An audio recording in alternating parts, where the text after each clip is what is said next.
اعوذ باللہ من الشیطان الرجیم بسم اللہ الرحمن الرحیم السلام علیکم ورحمۃ اللہ وبرکاتہ۔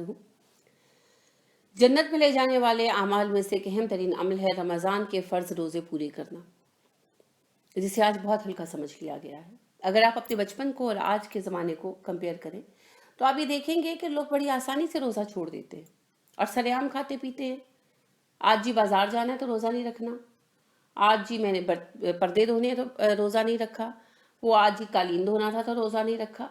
یعنی یہ سارے کام رمضان میں کرنے ضروری ہے؟ اور کیا واقعی اتنی اہمیت کے حامل ہیں کہ ان کے پیچھے روزے چھوڑ دیے جائیں؟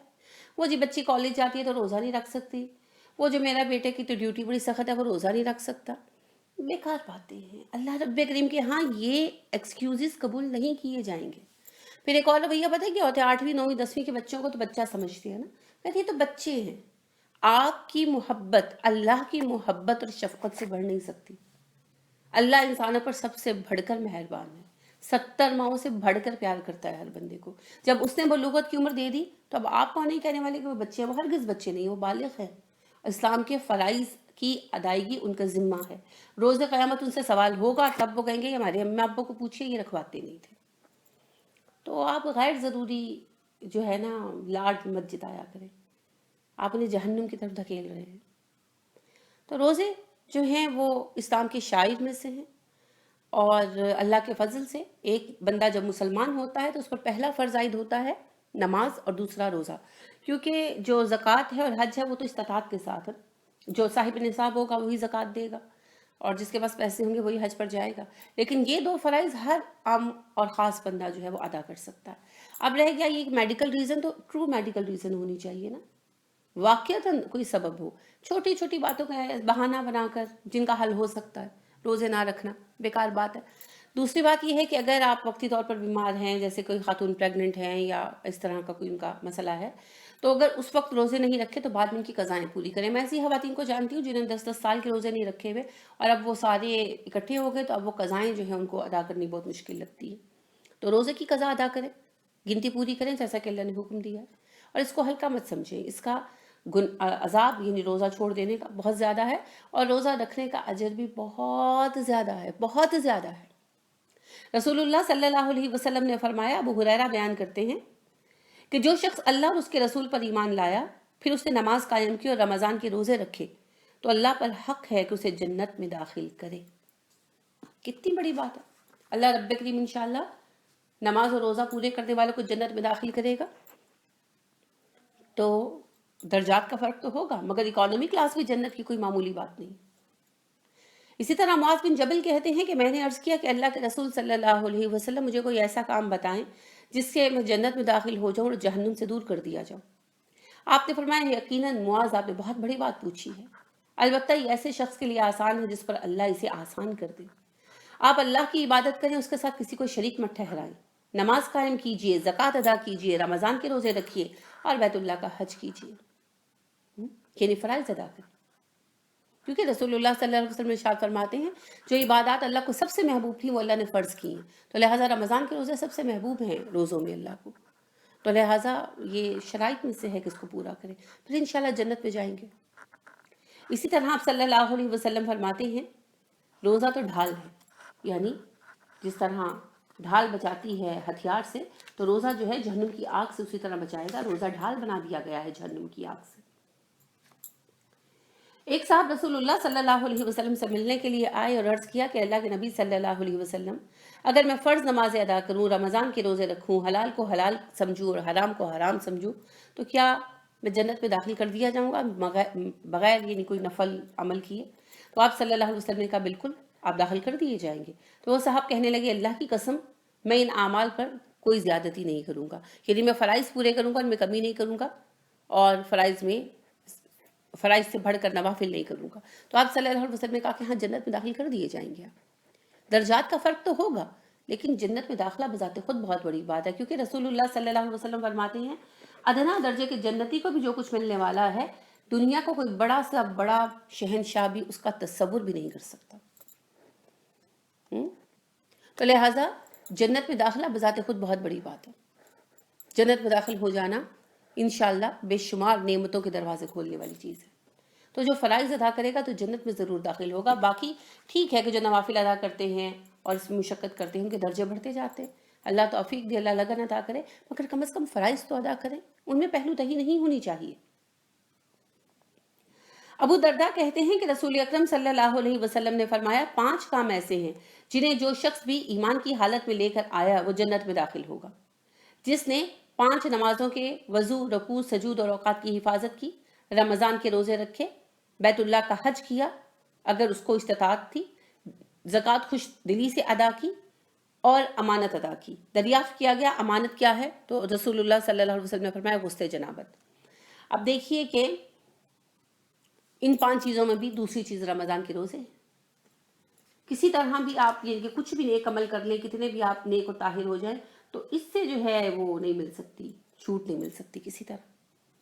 ابو ہریرہ کہتے ہیں کہ رسول اکرم صلی اللہ علیہ وسلم نے فرمایا روزے تو ڈھال ہیں اور جہنم سے بچاؤ کا قلعہ ہے. اسی طرح عثمان رضی اللہ عنہ بیان کرتے ہیں کہ نبی اکرم صلی اللہ علیہ وسلم نے فرمایا روزے جہنم کی آگ سے بچاؤ کی ڈھال ہے, جیسا کہ تم میں سے کسی کے پاس جنگ میں بچاؤ کے لیے ڈھال ہوتی ہے. جیسے ہتھیار سے بچنے کے لیے چہرے کے آگے کر لیتے ہیں نا, تو روزہ اس طرح سے بچائے گا. ہانی بن یزید کہتے ہیں کہ رسول اکرم صلی اللہ علیہ وسلم نے فرمایا جو شخص روز قیامت اس حال میں آیا کہ وہ اللہ تعالیٰ کی عبادت کرتا تھا, اس کے ساتھ کسی کو شریک نہیں ٹھہراتا تھا, نماز قائم کرتا تھا, زکوٰۃ ادا کرتا تھا, رمضان کے روزے رکھتا تھا اور کبیرہ گناہوں سے اجتناب کرتا تھا, تو یقیناً اس کے لیے جنت ہے.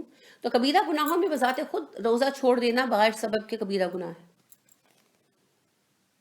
تو اس سے بچنا چاہیے. کبیرہ گناہ ہمارے ذہن میں آتا ہے کہ شاید قتل کر دینا یا زنا کرنے کبیرہ گناہ ہے, نماز چھوڑ دینا بھی کبیرہ گناہ ہے بلا سبب, اور سب سے بڑا کبیرہ گناہ ہے. روزہ بغیر سبب پہ چھوڑ دینا بھی کبیرہ گناہ ہے, اور یہ اسباب نہیں ہے کہ جو فلاں جو ہے وہ کالج جاتا ہے اور فلاں جو ہے وہ اس کی ڈیوٹی کی اوقات بڑی سخت ہے, یہ کوئی سبب نہیں ہے. یا جی یہ میرا بچہ تو جسمانی طور پر بڑا کمزور ہے. آپ اگر واقعی پریشانی ہوتی ہے تو آپ ان کی چھٹیاں لے لیں, گھر بٹھا لیں. آج کل تو ویسی گرمیاں, اگر دیکھیں ہر چیز اللہ نے ایڈجسٹ کی ہوئی ہے نا. اگر ہمارے علاقے میں گرمی بہت زیادہ ہے اور آج کل روزے گرمیوں میں آ رہے, تو گرمیوں کی چھٹیاں بھی ہوتی ہیں, بچے سارا دن گھر پہ ہوتے ہیں. ہر چیز کی سہولت اللہ نے دی ہوئی ہے نا, ہر چیز کو پلان کیا ہوا ہے. اور ویسے بھی دیکھیے کہ قیامت کا دن بڑا سخت دن ہے, اس دن کوئی شخص کسی کے کام آنے والا نہیں ہے. یوم لا تملک نفس لنفس شیئا, وہ ایک ایسا دن ہے جس دن کوئی جان کسی دوسرے جان کے کام آنے کا کوئی اختیار نہیں رکھتی ہوگی. تو اس دن پھر سفارش کیا ہے, شفاعت کیا ہے, ساتھ کس نے دینا ہے؟ یا تو اللہ کے رسول صلی اللہ علیہ وسلم ہے یا یہ چند اعمال ہے. رسول اللہ صلی اللہ علیہ وسلم نے فرمایا روزہ اور قرآن روزے قیامت سفارشی ہوں گے. اور روزہ کہے گا کہ اللہ جی میں نے اسے دن بھر کھانے پینے اور خواہشات نفس کو پورا کرنے سے روکا, اب اس کے حق میں میری شفاعت قبول کرے.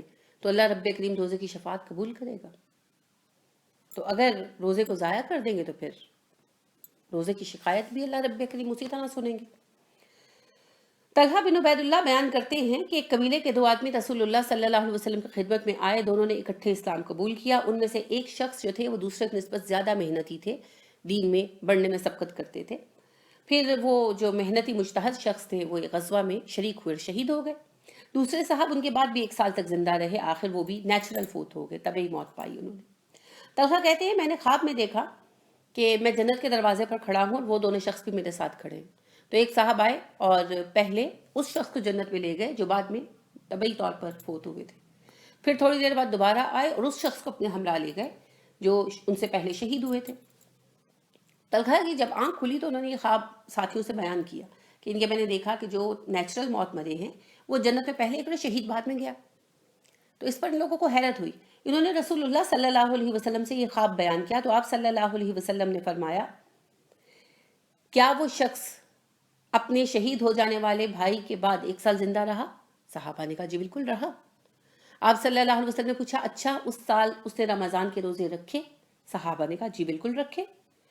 آپ نے پوچھا اچھا اس 1 سال میں اس نے نمازیں ادا کی, رکوع و سجدے کیے؟ صحابہ نے کہا بالکل کیے.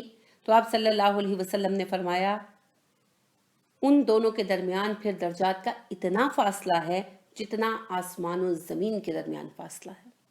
یعنی 1 سال کے روزوں نے ان صاحب کا, روزے اور نمازوں نے ان صاحب کا درجہ اپنے شہید ساتھی سے اتنا بڑھا دیا کہ آپ صلی اللہ علیہ وسلم کہتے ہیں ان کے درمیان اتنا فاصلہ ہے درجے کا جتنا زمین و آسمان کا فاصلہ ہے، وہ اگلے درجے میں چلے گئے۔ اب آپ ذرا سوچئے کہ کس قدر بدبختی ہے کہ رمضان آئے اور ہم ضائع کرتے، رمضان کے روزے ہم نہ رکھیں۔ آپ صلی اللہ علیہ وسلم کا فرمان عامر بن مرہ بیان کرتے ہیں کہ رسول اللہ صلی اللہ علیہ وسلم نے فرمایا، جو شخص اس حالت میں مرا کہ وہ کلمہ شہادت کا اقرار کرتا تھا، 5 نمازوں کی ادائیگی کرتا تھا، رمضان کے روزے رکھتا تھا اور اس کی راتوں کا قیام کرتا تھا اور زکوٰۃ کی ادائیگی خوش دلی سے کرتا تھا، وہ جب مرے گا تو صدیقین اور شہداء کے ساتھ ہوگا۔ یعنی روز حشر وہ صدیق اور شہداء جو ہیں ان کے گروہ میں شامل کیا جائے گا۔ اب رمضان کے روزوں کی اہمیت سمجھ میں آئی؟ تو رمضان وہ خوش نصیب لوگ ہیں جنہیں نصیب ہوتا ہے، اور بڑی ہی بدبختی کی بات ہے کہ روزے جیسی آسان عبادت نہ کی جائے۔ در حقیقت روزہ ایک آسان عبادت ہے، اس میں کوئی مشقت ایسی نہیں پڑتی۔ تو اگر اللہ رب کریم کا یہ فضل ہم پر ہے کہ اللہ نے ہماری بخشش کے یہ بہانے بنا رکھے ہیں اور ہر سال رمضان ہم پر آتا ہے، تو پھر اس معزز مہینے کا استقبال شایان نشان کیجئے۔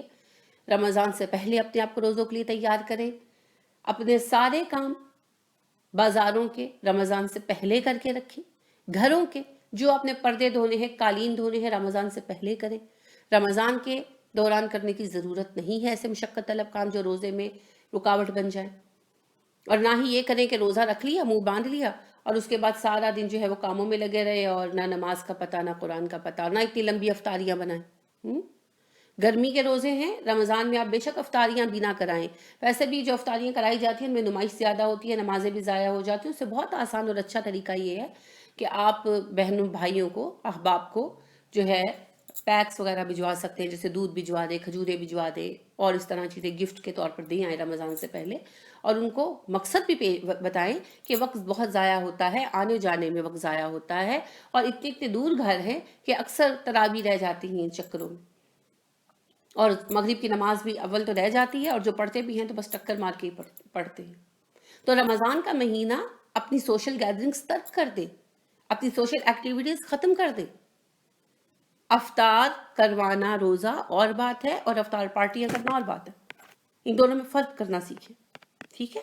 دوسری بات یہ کہ رمضان سے پہلے سارے اپنے کام ختم کریں، فارغ ہو کر بیٹھے اور پوری توجہ جو ہے روزہ رکھ کر عبادات پر دیں۔ اپنی افطاری بھی ہلکی بنائیں، سادہ کھانا کھائیں، تھوڑا کھانا کھائیں، تاکہ آپ عبادات میں چست رہ سکیں اور پورا فائدہ اٹھائیں۔ ابھی سے دعائیں مانگنی شروع کر دیں کہ اللہ جی رمضان کے لیے ہمیں قوت دے کہ ہم رمضان کا حق ویسا ادا کر سکیں جیسا ہمیں کرنا چاہیے، ٹھیک ہے؟ اور اس دفعہ آپ نے پورے نیت کے ساتھ، اہتمام کے ساتھ رکھنے ہیں تاکہ جنت کے مستحق بنے۔ اور جن لوگوں کے ذمہ قضائیں ہیں ان کے پاس یہ بہت بہترین ٹائم ہے، اب دن بہت چھوٹے ہیں، سردی زیادہ ہے، تو بآسانی آپ روزوں کی قضائیں رکھ سکتے ہیں۔ تو ابھی سے، آج سے یعنی کل سے شروع کیجئے، اور جتنے اس دفعہ قضا ہو گئے، روزے ادا ہو گئے، الحمدللہ ثم الحمدللہ، تو جو رہ گئے ان کو اگلی سردیوں میں، آتی سردیوں میں ادا کریں اور اللہ کا یہ قرض جو ہے اتارتے۔ اللہ رب کریم ہمیں توفیق عطا فرمائے۔ سبحانک اللہم و بحمدک ونشہد ان لا الہ الا انت ونستغفرک ونتوب الیک۔ السلام علیکم ورحمۃ اللہ وبرکاتہ۔